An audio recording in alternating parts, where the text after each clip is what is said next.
Patient கண்ணு முடிச்சிட்டாரு. உள்ள போய் தொந்தரவு பண்ணாம பாருங்க. எனக்கு அழாத அர்ச்சனா, எனக்கு தான் ஒன்றும் ஆவலல்ல, நல்லபடியா பழச்சிட்டேன்ல. எப்படிங்க அழாம இருக்க முடியும்? உங்களோட இந்த நிலைமைக்கு நான் தானே காரணம். நீ காரணமா? என்ன அர்ச்சனா சொல்ற? ராத்திரி நீங்க வெளியில போறதுக்கு தயங்கினீங்க. அந்த ஜோசியக்காரர் சொன்னதெல்லாம் நம்பி நான் தான் உங்களை வெளியில அனுப்பி வச்சேன். நான் மட்டும் உங்களை வெளியில அனுப்பாம இருந்தா உங்களுக்கு இந்த நிலைமை வந்திருக்குமா? ஆமா அண்ணா, அண்ணனுக்கு இப்படி ஒரு ஆபத்து வரதுக்கு காரணமே நான் தான்.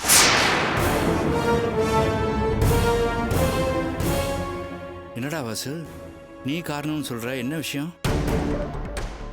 ஆமாப்பா, அண்ணன் எலெக்ஷன் பிஸியில் இருந்ததால அந்த நேரத்தில் ஃபைல்ஸை பார்க்க ஆஃபீஸ்க்கு வர சொல்லி ஃபோன் பண்ணதே நான் தானே. நான் மட்டும் அப்போ ஃபோன் பண்ணாமல் இருந்திருந்தா அண்ணி அண்ணனை வெளியே அனுப்பிச்சிருக்க மாட்டாங்கல்ல. அதனால அண்ணனோட இந்த நிலைமைக்கு நான் தானேப்பா காரணம். நீயும் காரணம் இல்லை, அர்ச்சனாவும் காரணம் இல்லை. ஏதோ நடக்கணும்னு இருந்திருக்கு. கெட்ட நேரத்துலையும் ஒரு நல்ல நேரம். நல்ல வேலை, செல்வத்துக்கு ஒன்றும் ஆகலை. அதை நினச்சி சந்தோஷப்பட்டுக்க வேண்டியதான்.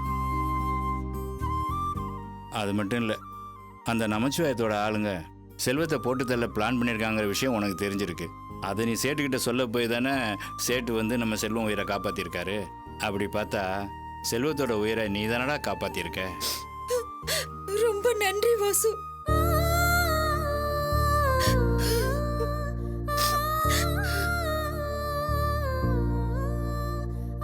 அண்ணி நீங்க போய் இல்ல வாசு, உன் மேல எனக்கு கோவம் வருத்தம் எல்லாம் இருந்திருக்கு.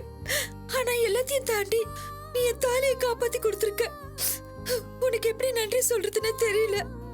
நீ நல்லா இருக்கணும். டே வாசு, எனக்கு ஒரு ஆபத்துன்னு தெரிஞ்சோன்னு துடிச்சு ஓடி வந்தியே. இது தாண்டா உண்மையான ரத்த பாசங்கிறது. ஆரம்பத்துல இருந்து இந்த எலெக்ஷன் போட்டி இதெல்லாம் வேணான்னு சொன்னது இப்படி ஏதாவது நடக்கணும்தான். ஏற்கனவே தொழில் போட்டியில யாரும் உங்களை கொல்ல பார்த்தாங்க. அப்ப வாசுதான் உங்களை காப்பாத்தினா. இப்பவும் அவன் தான் காப்பாத்தி இருக்கான். வேண்டாங்க, இந்த எலெக்ஷன் போட்டி பதவி இதெல்லாம் வேண்டாம். இதனால வாழ்க்கையில மட்டும் பிரச்சனை இல்லாம நம்மளோட நிம்மதி சந்தோஷம் இது எல்லாமே பறி போயிடுங்க. கொஞ்சம் நல்லா யோசிச்சு பாருங்க. இந்த எலெக்ஷன் போட்டி பதவி எல்லாம் பரம்பரை பணக்காரங்களுக்கு, அரசியல்வாதிகளுக்கு, அடியாட்கள் பலம் இருக்கிறவங்களுக்கு தான் இதெல்லாம் சரிப்பட்டு வரும். நம்மள மாதிரி சாதாரண நிலைமையில இருந்து படிப்படியா முன்னேறினவங்களுக்கு இதெல்லாம் சரிப்பட்டு வராதுங்க.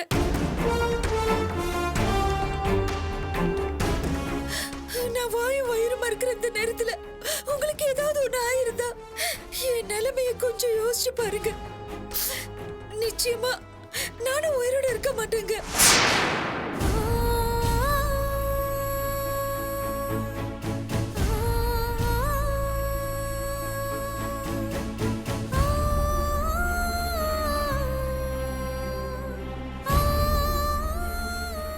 செல்வம், அர்ச்சனா மனசில் இப்படி ஒரு பயம் இருக்கும்போது இந்த போட்டி பதவியெல்லாம் தேவைதானா? அர்ச்சனா சொல்கிறதுலேயும் ஒரு நியாயம் இருக்குல்ல, கொஞ்சம் யோசிச்சு பாரு. அப்பா, அண்ணி தான் ஏதோ விவரம் தெரியாம அண்ணனுக்கு இப்படி ஆயிடுச்சேன்னு பயத்துல எலெக்ஷன் போட்டியெல்லாம் வேண்டான்னு சொல்றாங்க. நீயும் என்னடானா அண்ணன் எலெக்ஷன்ல ஜெயிக்க போற நேரத்துல எலெக்ஷன் போட்டியெல்லாம் வேண்டான்னு சொல்றியப்பா. அண்ணா, நீங்க தேர்தல்ல இருந்து விலகி போனா அவங்களுக்கு இன்னும் தைரியம் அதிகமாகும். அதுக்கப்புறம் அவங்க என்ன வேணாலும் செய்வாங்க. அதனால நீங்க போட்டியில இருந்து விலகவே கூடாது. அந்த நமச்சிவாயத்தையும் சும்மா விடக்கூடாது. போலீஸ்ல கம்ப்ளைண்ட் பண்ணி தூக்கி உள்ள வைப்பான அவனை. அப்பதான் அவனுக்கு பயம் வரும், நமக்கும் ஓட்டு விழுன. வாசு, நீ கொஞ்சம் பேசாம இரு. போலீஸ் கேஸ் இதெல்லாம் பெருசுபடுத்த வேண்டாம். என்ன அண்ணி நீங்க பேசுறீங்க? அண்ணனை கொலை பண்ண பாத்திருக்காங்க, அவங்கள சும்மா விட சொல்றீங்களா? சட்டத்துக்கு முன்னாடி நிறுத்தி அவங்கள தண்டிச்சே ஆகணும். வாசு, தயவு செஞ்சு நான் சொல்றத புரிஞ்சுக்கோ. அந்த நமச்சிவாயன் யாரு? எம்எல்ஏவோட மச்சான். அவரை உள்ள தூக்கி போடுறதுனால பெருசா என்ன நடந்துற போகுது? அப்படியே அவரை உள்ள தூக்கி போட்டாலும் அவரோட செல்வாக்க பயன்படுத்தி உடனே அவர் வெளியில வந்துருவாரு. அதுக்கப்புறம் அவருக்கு ஏற்பட்ட அவமானத்தினால எங்களை பழி வாங்குறதுக்காக துடிப்பாரு. எங்களோட நிம்மதியே போயிடும். அதனால தான் சொல்றேன், தயவு செஞ்சு இந்த பிரச்சனை இதோட விட்டுரு. அதுதான் நம்ம எல்லாருக்கும் நல்லது. என்ன அண்ணி நீங்க பேசுறீங்க? முன்ன இப்படிதான் ஆந்திரா போகும்போது ஒரு குரூப்பே வந்து எங்களை தாக்குனாங்க. அநேகமா இது அவங்களா கூட இருக்கலாம். அன்னைக்கே நான் போலீஸ்க்கு போலான்னு சொன்னப்போ நீங்க தான் வேண்டான்னு சொல்லி என்ன தடுத்துட்டீங்க. அன்னைக்கு நம்ம போலீஸ்க்கு போயிருந்தா கூட அவங்களுக்கு நம்ம மேல ஒரு பயம் இருந்திருக்கும். நம்ம பேசாம விட்டதுனால தான் நம்ம பதிலுக்கு எதுவும் செய்ய மாட்டோம்னு இப்படி எல்லாம் பண்ணிருக்காங்க. இந்த தடவை அவங்கள சும்மாவே விடக்கூடாத நீ. நம்ம சும்மா விட்டா நம்மள கோழன் முடிவே பண்ணிடுவாங்க. அவங்க என்ன வேணாலும் நினைச்சிட்டு போட்டோம். எனக்கு என் புருஷன் தான் முக்கியம். வாழ்க்கையில நிம்மதியும் சந்தோஷம் தான் முக்கியம். எனக்கு இந்த போலீஸ் கேஸ் எல்லாம் வேணாங்க. நான் சொல்றது கொஞ்சம் கேளுங்க. நீங்களாவது வாசுக்கு கொஞ்சம் எடுத்து சொல்லுங்க. ஆமாப்பா, அர்ச்சனா சொல்கிறத கேளு. வாயும் வயிறுமா இருக்கிற இந்த நேரத்தில் இப்படி அள வைக்கிறது நல்லதில்லப்பா. பிரச்சனையை பெருசு பண்ண வேண்டாம், இதோட விட்டுரு. சரி, நீ முதல்ல கண்ணத்தோட அழறத நிறுத்து. டேய், இந்த போலீஸ் கம்ப்ளைண்ட்லாம் ஒன்றும் வேணாண்டா, விட்டுத்தள்ளு. ஏற்கனவே அர்ச்சனா பேச்சை கேட்காதனால தானே இவ்வளோ பிரச்சனையும். இந்த பிரச்சனையை சமாளிக்க தைரியம் துணிச்சல் எல்லாமே இருக்குடா. இருந்தாலும் இதையே நினச்சிட்டு அர்ச்சனா தினம் அழுதுட்டு இருந்தான்னா அதை பார்க்கவே எனக்கு கஷ்டமாக இருக்கும். அதனால இந்த போலீஸ் கம்ப்ளைண்ட்லாம் எதுவுமே வேண்டாம். பிரச்சனையை இதோட விடு. நீ அழாத. இவ கண்ணீர் விட்டு தன் காரியத்தை சாதிச்சிட்டாளே, இப்ப என்ன பண்றது?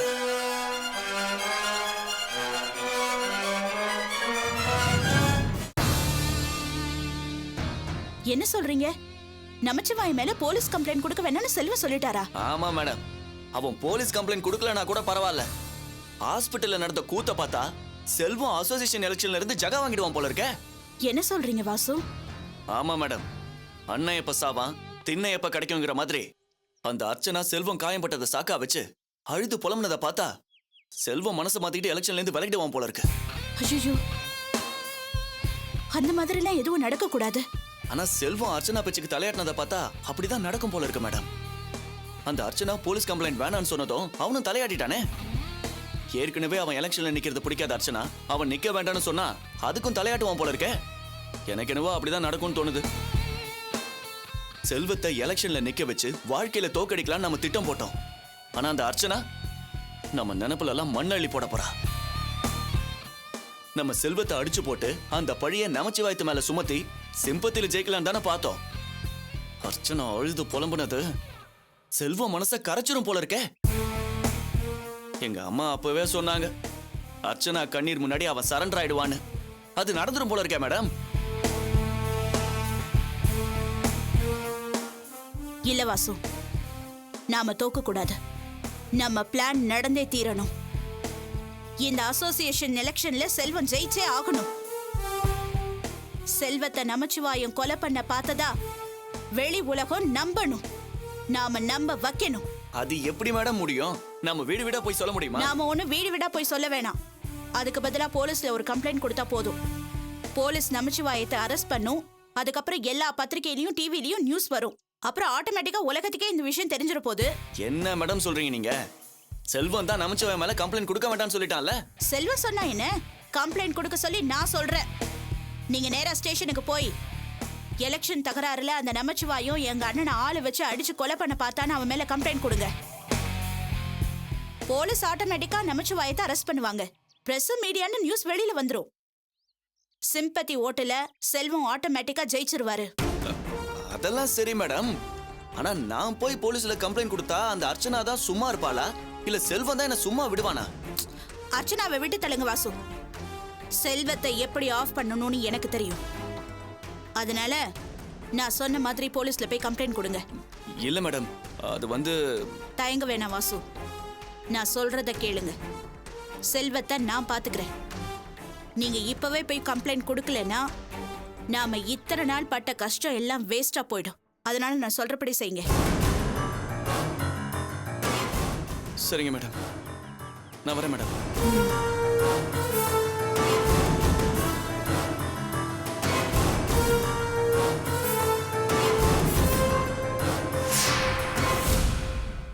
இது அப்படி வை. கொடுங்கம்மா.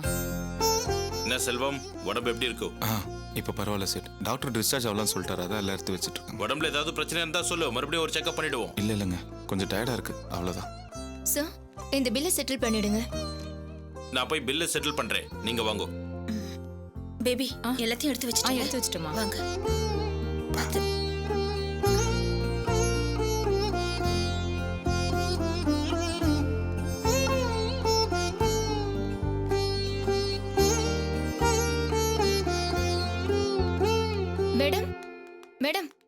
டாக்டர் உங்களை வர சொன்னாரு. இது வர நீங்க இருங்க, எதுக்கு உங்களை கஷ்டப்படுத்திக்கிட்டு? போய் அப்படி உட்காருங்க, நான் பார்த்துட்டு வரேன்.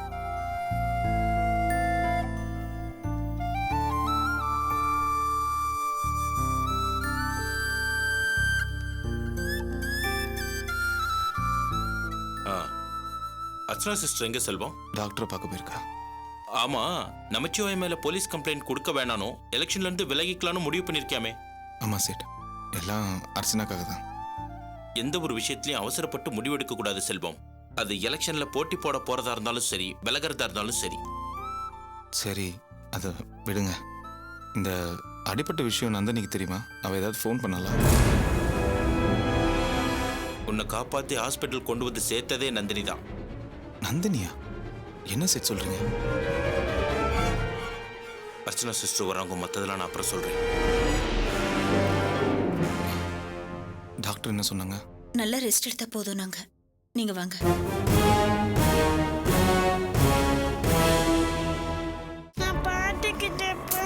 ஐயே, இவன் என்ன அழுதுகிட்டே இருக்கான்? ஏய், பாட்டி பாட்டின்னு முதல்ல அழறத நிறுத்து. பாட்டினா சிந்தாமணி பாட்டி மட்டும்தான் உனக்கு. இப்படி அழாம ஸ்கூலுக்கு போயிட்டு ஒழுங்கா வா. சிவகாமி பாட்டி தான் வேணும். சிந்தாமணி பாட்டி வேணும். அந்த பாட்டி தான் நல்லவங்க. நான் பாட்டி கிட்ட போகணும்.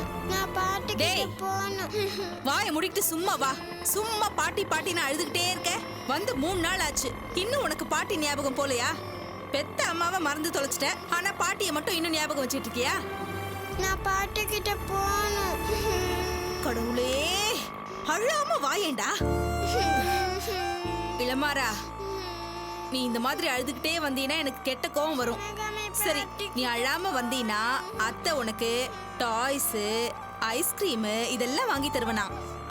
ஐஸ்கிரீம் வாங்கி கொடுத்தா சமத்தா வருவியா? ஐஸ்கிரீம் வாங்கி தரட்டா? அழக்கூடாது, சும்மா அழக்கூடாது.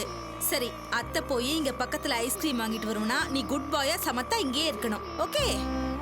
டிரைவர், அந்த கடைக்கிட்ட கொஞ்சம் நிறுத்துங்களேன். கூட்டிட்டு போவேன். என்ன சிவகாமி பாட்டி கிட்ட கூட்டிட்டு போவேன். சரி, அழாம இங்கே இருக்கணும். என்ன குட் பாயா இங்கே இருக்கணும். நீ இங்கே உட்கார்ந்துட்டு இருப்பியா? அத்தை போய் ஐஸ்கிரீம் வாங்கிட்டு வருவனா? குட் பாயா இங்கே இருக்கணும்.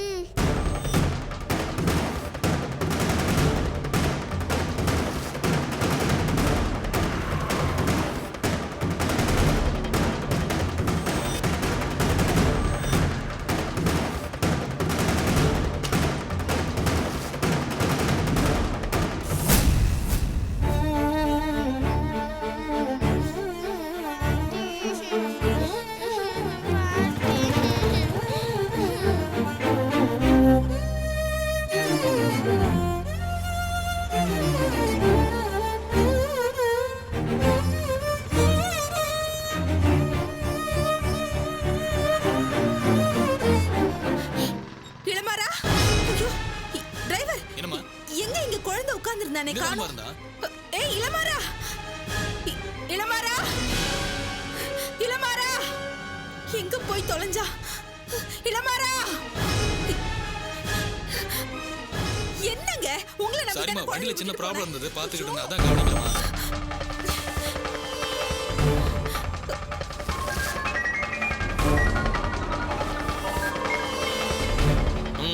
சொல்லு ஜெயந்தி.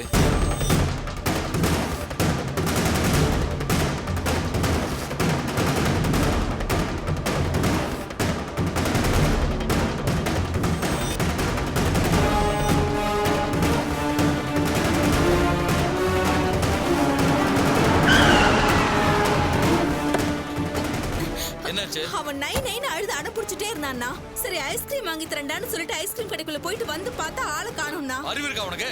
அவன் ஏன் தனியா விட்டுட்டு போன? கையோட கூட்டிட்டு போக வேண்டியதா? அழுது அடம் பிடிக்கிறான்னு ஐஸ்கிரீம் தானே வாங்க போனா. அவன் எங்கேயோ போனா, நான் என்னடா பண்ணுவேன்? நல்லா தேடி பாத்தியா? நல்லா தேடிட்டேன், அந்த பக்கம் எல்லா இடத்துலயும் தேடி பார்த்துட்டேன், எங்கேயுமே காணோம். அதுக்குள்ள ஓடி போயிட்டான். அவன் எங்க போயிருப்பான்னு எனக்கு தெரியும். முதல்ல வண்டியில ஏறு.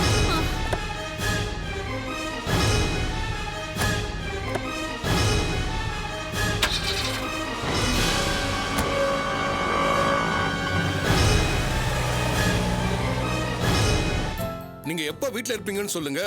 நம்ம ஆளுங்க எல்லாரையும் கூட்டிட்டு நான் வீட்டுக்கு வந்துடுறேன். என்ன தலைவா, நீங்க எதுக்கு வீட்டுக்கெல்லாம் வந்துகிட்டு? நீங்க யாரு? எம்எல்ஏவோட மச்சான் இல்லையா? இத்தனை வருஷமா அசோசியேஷன் தலைவரா இருக்கவரு நீங்க என்ன தேடி வரலாமா? எவனோ ஒருத்தன் செல்வன்னு ஒரு சுண்டக்கா பையன் உங்களை எழுத்து வைக்கிறதா கேள்விப்பட்டேன். அவனுக்கெல்லாம் ஓட்ட போடுவோமா? எல்லா ஓட்டு மொத்தமா உங்களுக்கு தான். நீங்க கவலைப்படாதீங்க. ரொம்ப சந்தோஷம். ஓகே தலைவரே. சரி அப்ப நான் போனை வச்சுட்டுமா? ஓகே. என்னன்னு அந்த தங்கரசு என்னன்னு சொல்றான்?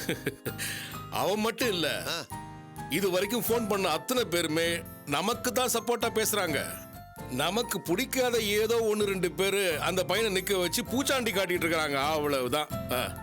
ஆமா சார், நான் கூட பரவலா விசாரிச்சதுல ஃபுல் சப்போர்ட் உங்களுக்கு தான். ஆமாண்ணே, இத்தனை வருஷம் நீங்க தலைவரா இருந்து எவ்வளவோ நல்ல காரியம் செஞ்சிருக்கீங்க. ஆமா. மறந்துடுவாங்களா என்ன? வெற்றி உங்களுக்கு தானே. ஆமா சார், என்ன அன்ன போஸ்ட்ல ஜெயிக்கலான்னு பார்த்தோம். இந்த செல்வம் பயலோட போட்டி போட வேண்டியதா போயிடுச்சு. உங்களை எதிர்த்து நிக்க பயந்து போன எதிரிங்க அந்த செல்வத்தை தூண்டி விட்டுருக்காங்க. பாவம், அந்த செல்வம் தான் பலிகடா ஆக போறான்.